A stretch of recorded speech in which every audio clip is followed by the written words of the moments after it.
Hello student, Vipin classes exam में आप लोगों का स्वागत है। आज मैं आप लोगों को कक्षा 10 ऊंचाई और दूरी, कौन सा चैप्टर, ऊंचाई और दूरी के बारे में आपको हम बताएंगे। ठीक है, बहुत ही इंपॉर्टेंट चैप्टर है, तो बहुत ही बेस में आपको समझाने की कोशिश करेंगे।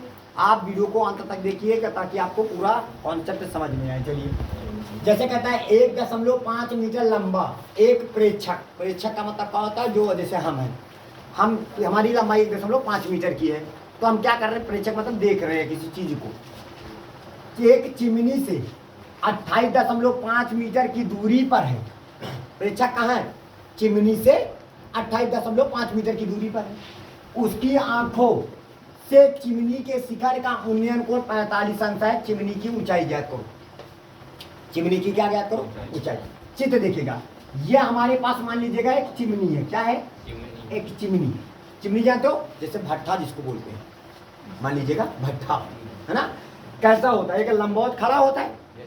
भट्ठा कैसा होता है, लंबवत। और हवा महल तो है ना, वह कहाँ खड़ा हुई, पृथ्वी तो खड़ा हुई, एक प्लेन समतल जमीन पर खड़ा होगा। बात आई समझ में। अब इसके बाद देखिएगा, अब ये हमारी क्या है, एक चिमनी है। ध्यान देना बात को, क्या है, चिमनी। इसको बोला गया, नाम रखा गया है चिमनी। क्या नाम रखा गया इसकी, इसको नाम रखा गया है चिमनी। ध्यान दीजिएगा। और कहता है 1.5 मीटर लंबा एक प्रेक्षक एक चिमनी से 28.5 मीटर की दूरी पर खड़ा है। मान लीजिएगा ये एक लड़का यहाँ पे खड़ा हुआ है। कौन खड़ा हुआ है, एक लड़का। बाबूजी टोलू मोलू अपन खड़े हैं, थोड़ा सा तोंद निकाले हुए हैं, अच्छी सी भौकाली पैंट पहन के अपन खड़े। ठीक है, ये खड़े हैं कहाँ, चिमनी से कितनी दूरी पर खड़े, 28.5 मीटर की दूरी पर ये लौंडा खड़ा है। खड़ा है। अच्छा, अब ये कहा कहता है इसकी आंख है। आंख से इसकी लंबाई कितनी, इसकी लंबाई है, बाबूजी की लंबाई है। थोड़ा सा और बड़ा बना दो, थोड़े से इनकी लंबाई कब ज्यादा बढ़ा दो, नहीं नाटे हो जाएंगे तो कोई सर्कस वाला इनको पकड़ ले जाएगा।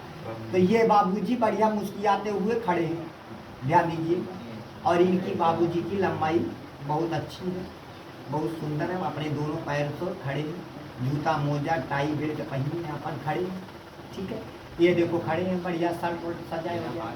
अब ये खड़े हैं, इनकी लंबाई कितनी, 1.5 मीटर की ये लंबाई है। ये समझ रहे हो, कितनी लंबाई। तो आंख तो ऊपर ही रहा कि नीचे रहा, ऊपर रहा। पायम तो रही ना, ये आंखी पायम है, पायम नहीं, आंखी 1.5 मीटर के ऊपर है कि नहीं। अब यहाँ से चिमनी के शिखर को देखता है, ये दिखा रहा है चिमनी के शिखर, इसको देख रहा है, मार ताड़ रहा है वहां पे, समझो। और देख रहा है तो बताओ, जब इसको देख रहा है तो इसका आधार क्या होगा, ये दिखा रहा है। जहां से देखेगा तो उसका वो आधार बन जाता है। क्या बन जाएगा, आधार। यानी सीधी रेखा में से खींचे तो आधार। अच्छा बताओ, आपसे कहता है ये चिमनी की क्या ज्ञात करो, ऊंचाई ज्ञात। चिमनी की ऊंचाई ज्ञात करना है। और जब इसको देख रहा था तो ये कितने अंश का कोण बनाया, 45 डिग्री का कोण बनाया। कितने, 45। भाई ये उसकी आंख है, और ये इसके क्या हो जाएगा, समांतर, ऐसे देखेगा। और किसको देख रहा है, चिमनी को। तो देखने उसके समांतर और देखने के बीच में जो कोण बनता है वो क्या है, 45 डिग्री है। और इस कोण का नाम क्या रखा गया, उन्नयन कोण, क्योंकि नीचे से कहाँ देख रहा है, ऊपर की ओर देख रहा है। ठीक है, अब बताओ, कहता है तो चिमनी की ऊंचाई ज्ञात करो। इस चिमनी की क्या ज्ञात करनी है, पूरी ऊंचाई, टोटल ऊंचाई ज्ञात करनी है। ये पूरी ऊंचाई, ये कैपिटल एच मान लो इसकी। क्या मान लिया, कैपिटल एच, पूरी चिमनी की ऊंचाई कैपिटल एच। अच्छा बताओ, अगर ये 1.5 मीटर है तो ये कितना होगा, ये भी तो 1.5 मीटर होगा कि नहीं होगा, होगा। अच्छा तो बताओ ये ऊंचाई कितनी होगी फिर, ना बेटा, अरे पूरी ऊंचाई कितनी है, यच। अगर यच में हम इतना घटा दिया जाए तो ये आएगा ना, तो इसकी ऊंचाई कितनी आ जाएगा, यच माइनस 1.5। समझ में आया, नहीं आया। अरे मान लीजिएगा ये टोटल लंबाई कितनी है, 20 है, और इसकी लंबाई है 5।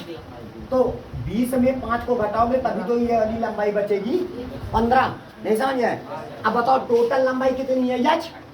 और यच में अगर हम ये वाली लंबाई को निकालना चाहें तो पूरी लंबाई में इस लंबाई को क्या करें, घटा देंगे, तो वो वाली लंबाई मिल जाएगी। यानी कैपिटल एच में 1.5 मीटर घटा देंगे तो हमारे पास इसकी लंबाई मिल जाएगी। और इसका नाम क्या रखा गया है, ए बी सी डी, और इसका नाम रखा गया है एफ। आई बात समझ में, क्या रखा गया ई। अब बताइएगा, ध्यान दीजिएगा इधर, सबसे पहले बताओ ए डी एक क्या है, एक प्रेक्षक है, यानी जो देख रहा है एक लड़का, ठीक है। और बीई क्या है, एक चिमनी, क्या है, बीई एक चिमनी है। आपको इस बीई की ऊंचाई ज्ञात करनी है, यानी कैपिटल एच का मान ज्ञात करना है। इतनी बात सबको समझ में आई। चलिए, तो चित्र आप लोगों ने समझा, तो सबसे पहले हल करेंगे। तो हल में आप सबसे पहले लिखना, क्या लिखोगे कि बीई एक क्या है, माना, आप यहाँ पे लिखोगे माना कि बीई एक क्या है, एक चिमनी है, चिमनी है। और बोलिएगा, और एडी एक क्या है, एडी एक प्रेक्षक है, क्या है, एक प्रेक्षक है। पहले बताओ, इतनी बात आई समझ में। अब बताओ एडी बराबर क्या है हमारे, एडी बराबर 1.5 मीटर है ना, और लिख लेंगे। अब बताओ ए बी बराबर कितना है, ए बी बराबर 28.5 हो गया का मीटर। अच्छा बताओ, जब ए बी बराबर 28.5 हो सकता है, तो डी सी बराबर कितना होगा, 28.5 ही तो होगा। अरे यहाँ से लेकर के यहाँ तक की लंबाई और यहाँ से लेकर यहाँ तक की लंबाई दोनों बराबर ही तो होगी, ये चीज के बराबर होगी। तो बताओ ए बी जो है वो किसके बराबर है, सी डी के बराबर।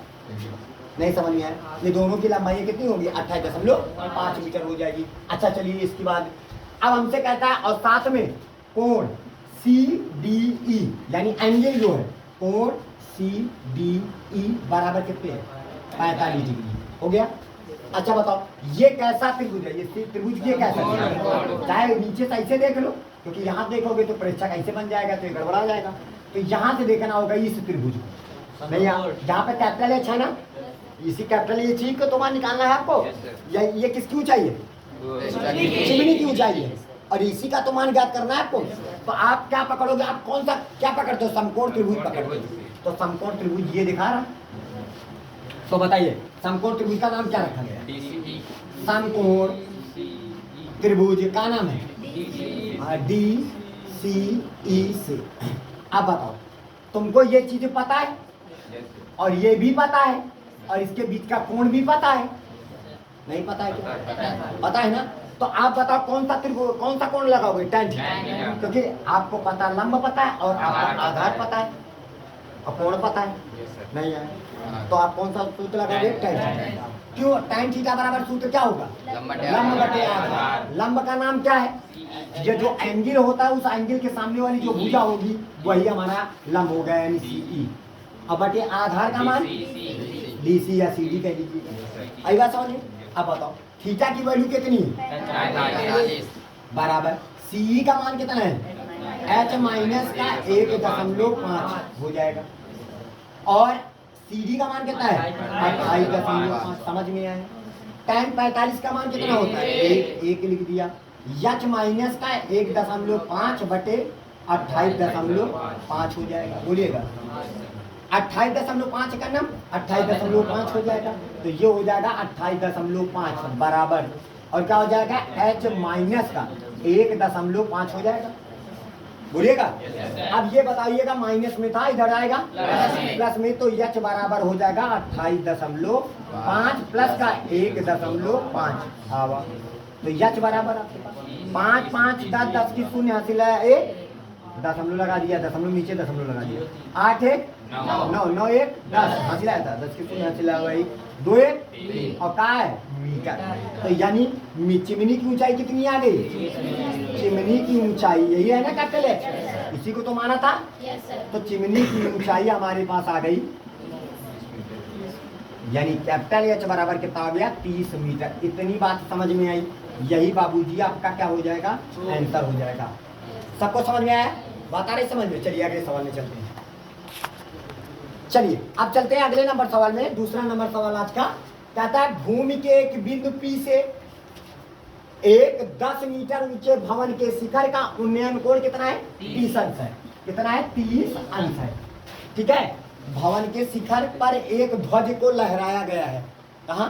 भवन के शिखर पर एक झंडा लगाया गया है और पी से ध्वज के शिखर का उन्नयन कोण 45 अंश हो गया।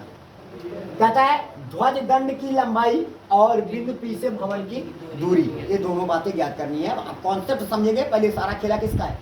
चित्र का। हम चित्र को एक एक पॉइंट के साथ चलेंगे।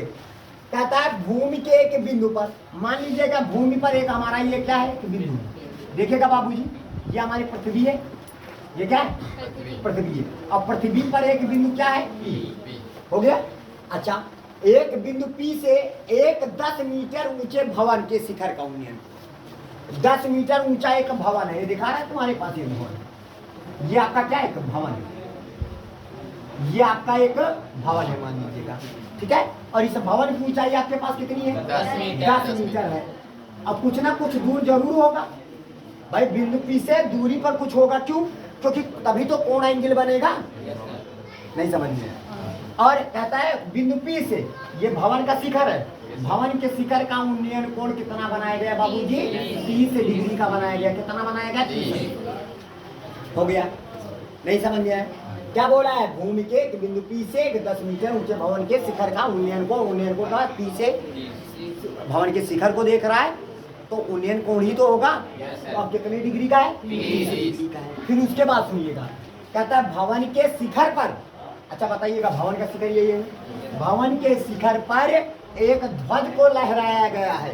तो भवन के शिखर पर एक झंडा रोहण लगा दीजिए। ये देखिएगा एक फहरा रहा है झंडा। ठीक है। ये झंडा लगा है और कहता है लहराया गया है और पी से, बताइए पी से ध्वज के शिखर का, ध्वज का शिखर यह है और ध्वज का आधार ये है। समझ में है? ध्वज का शिखर ये है और ध्वज का आधार अब भवन का शिखर एक है। नहीं समझ में आया? अब कहता है बिंदु पी से ध्वज के शिखर का उन्नयन कोण कितना है? 45 डिग्री है। ये आपके पास कितना हो जाएगा? 45 डिग्री हो जाएगा। समझ में आया? ये हो गया 45 डिग्री। बात आई समझ में? ठीक है। अब इसके बाद अब आ जाएंगे। इतनी बात सबको समझ में आई? और हमसे कहता है ध्वज दंड की लंबाई। ये ध्वज दंड है ना, इस ध्वज दंड की लंबाई यानी इसका मान कुछ भी मान लीजिएगा। इसको हम यच मान लेते हैं। क्या मान लीजिएगा? यच मान लीजिएगा। स्मॉल एच मान लेंगे। क्या मान लेंगे? Small H. और बिंदु पी से ये भवन है ना, ये क्या है आपका? ये भवन है आपका। ठीक है। बिंदु पी से भवन के बीच की दूरी यानी ये दूरी आपको ज्ञात करना है। इसको मान लीजिए एस नहीं है, इसको मान लीजिएगा पी क्यू आर और इसको मान लीजिएगा एस। आई समझ में? नहीं समझ में? ठीक है। अब बताइएगा सबसे पहले हम क्या लिखेंगे? कॉन्सेप्ट लिखेंगे। कौन सी चीज क्या है? ठीक है। माना क्या है? पी क्यू आर एक क्या है? क्यू आर एक भवन, एक भवन। ठीक है। क्यू आर एक इधर देखो। ठीक है। क्यू आर एक भवन और आर एस क्या है? और आर एस क्या है? एक ध्वज है। एक ध्वज। आर एस एक ध्वज हो गया। बस इतनी बातें लिख दो। और कहता है पी से या जो एंगल बना है कितना है? 30 डिग्री। और पी से या पूरा झंडा के साथ बना है कितना? क्योंकि 90 अंश के साथ पूरा उद्घाटन से पूरा। नहीं समझ में आया?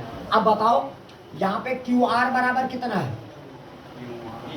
क्यू आर बराबर 10 मीटर का है। ठीक है। और कहता है आर एस बराबर कितना है? आर एस बराबर स्मॉल एच मीटर माना है ना।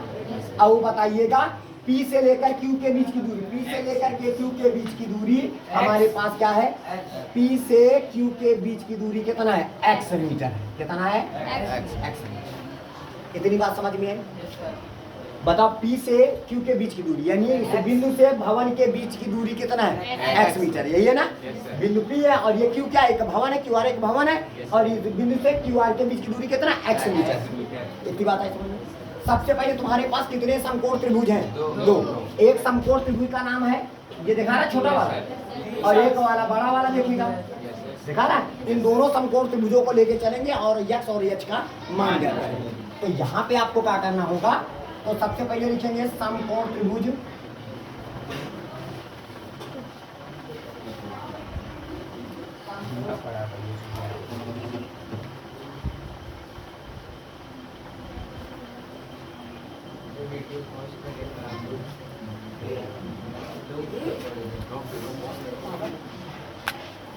चलो हाँ ठीक है। फिर उसके बाद क्यू आर पी क्यू बराबर कितना है एक्स मीटर, इतनी बात है समझ में। समकोण त्रिभुज क्या है, समकोण त्रिभुज कौन सा, कोई भी पकड़ लो, कोई भी पकड़ो, देखिएगा पी क्यू आर पकड़ लो पहले, तो यहाँ पे लिखोगे पी क्यू आर से कोई भी समकोण त्रिभुज पकड़ो। बस तुमको पता होना चाहिए दो समकोण त्रिभुज है वो कौन कौन से हैं, बस इतना जानना होगा इसलिए। तो आप पी क्यू आर पकड़ा, तो बताइएगा ये लंब है ना, अरे कोण है ठीक, तो इसके सामने वाली भुजा का होगी लंब और ये क्या है आधार। लंब और आधार से मतलब हम तो कण से कोई लेना देना नहीं। तो बताओ कौन सा सूत्र लगेगा, tan थीटा बराबर लंब बटे आधार। लंब का नाम क्या है और आधार का मान क्यू। समझ में आया। अब बताओ थीटा कितने एंगल का कोण बनाना है, 30 डिग्री का। यहाँ पे देखेगा ये देखो ना कितने एंगल का कोण बनाना है, 30 डिग्री का। क्यू आर बराबर कितना है 10। अब पी क्यू का मान x, समझ में आया। अब tan 30 का मान कितना होता है 1/√3 होता है बराबर 10 बटे x। तो यक्स चला जाएगा इनके पास और ये चला जाएगा इनके पास, तो यक्स बराबर कितना आ गया 10/√3 का मीटर। समझ में आया। ये क्या है x है कौन, बिंदु P से Q के बीच की दूरी है ना, यानी P से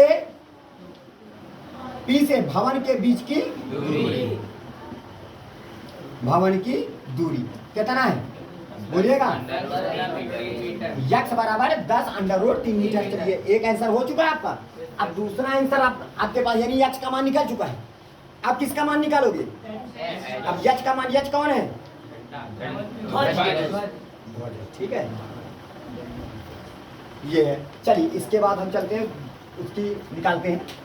अब ये बताइएगा अब कौन सा पकड़ेंगे, फिर पकड़ो, फिर समकोण त्रिभुज कौन सा पी क्यू एस, तो ये हो जाएगा पी क्यू एस। समकोण त्रिभुज पकड़ेंगे। अब बताइएगा या देखिएगा पी क्यू पूरा ये ऊर्ध्वाधर आ गया पूरा, और कितने एंगल का कोण बना है, तो बताओ क्या लगेगा, tan थीटा बराबर लंब बटे आधार। तो लंब का नाम क्या होगा पूरा, अरे पूरा लिया ना त्रिभुज पी क्यू एस एस, ये देखिएगा। तो इसके सामने वाली भुजा क्या होगी लंब, लंब का मान QS और बटे आधार का मान PQ। ध्यान दीजिएगा। अब tan थीटा की जगह पर 45 बराबर QS का मान 10 प्लस का क्या हो जाएगा यच, नहीं समझ में आया। अरे ये टोटल देखिए यहाँ से लेकर यहाँ तक 10 है और ये कितना यच है, तो टोटल जो लेंथ होगी वो कितना होगा 10 प्लस का क्या हो जाएगा यच हो जाएगा, ये टोटल लेंथ हो जाएगी हमारे पास। ठीक है अब बताइएगा PQ का मान कितना है x, अभी यक्स लिख दिया। tan 45 का मान कितना होगा, एक अभी जो चित्र में है उसको लिखिए। tan 45 का मान 1 बराबर 10 प्लस का क्या हो जाएगा यच बटे यक्स का मान है 10/√3। देखिएगा अभी हमने निकाला है, निकाल रख दिया। कहाँ से, मान लीजिएगा क्वेश्चन नंबर 1 से। ये कौन सा है समीकरण, कहाँ से 1। सबको समझ में आया कि नहीं आया बोलिएगा। समीकरण 1 से हमने यक्स का मान प्रतिस्थापित किया, ऊपर जाएगा 10 से करना 10/√3 हो जाएगा और ये प्लस में था इधर आएगा बराबर कितना बा h। तो आपके पास यच का जो मान निकल के आया है, दोनों के पास से क्या कॉमन है 10 कॉमन है, तो बचा क्या √3 माइनस का 1 हो गया। ठीक है और उसमें सवाल में ये भी बताया कि √3 का मान 1.732 रखना। किताब में उसने दिया है कि भैया कि √3 का मान कितना रखना होगा 1.7। अब चलिए यच बराबर हमारे पास 10 लिखेंगे और इसका मान 1.732 माइनस का 1 लिखा जाएगा। नहीं समझ में आया? अब बताइएगा यच बराबर हमारे पास कितना आ जाएगा? 1.732 में 1 को निकालेंगे तो 0.732 आ जाएगा। अब बुरे 10 से हम गुणा करेंगे तो दशमलव का कदम पीछे आ जाएगा तो 7.32 का मीटर। ये यच है कौन? ध्वज की ऊंचाई। तो यहाँ पे हो जाएगा ध्वज की का ऊंचाई। तो ध्वज की जो ऊंचाई है हमारे पास कितनी है? 7.32 मीटर। यही आपका आंसर हो जाएगा। बात आ रही समझ में? चलिए इसको नोट करिए।